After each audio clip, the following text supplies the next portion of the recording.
Yon guys, what's up? Kasi simula ko pala mag-deliver. Meron tayong problema. What?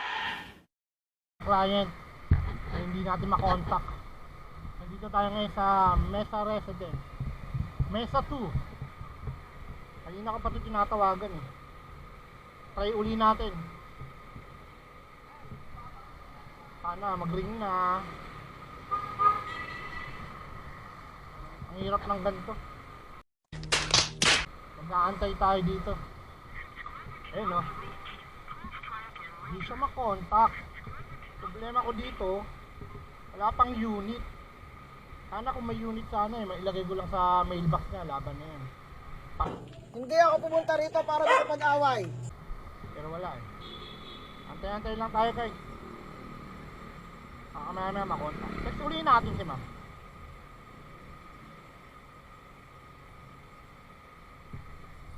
Yun.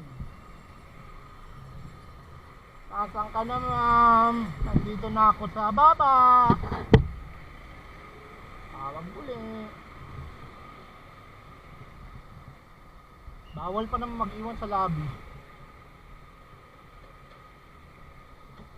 Mag-green ka na. Yun, subscriber cannot be reached. A few moments later. Yun, nag-ring na sa wakas. Sagutin mo ma'am.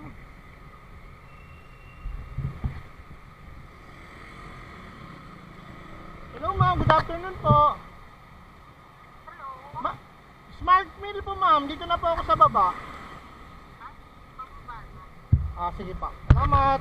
1 hour later. Guys, nandito na ata si ma'am. Tingin ko ito naka-green.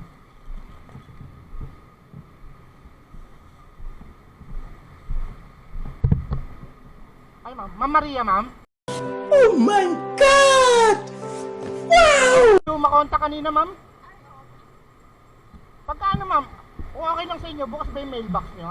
Mailbox nyo? Meron. Pagka kung sakali hindi ko kayo makontak, pwede ko naman siya ilagay doon. Sige, text ko sa iyo. Yung unit. Sige ma'am, salamat po. I am the one, the way your son don't get. Okay na guys, doon na kasimple. Pwede na. Sa mailbox na natin ilalagay sa susunod na araw. Ay! Hindi na tayo nahihirapan.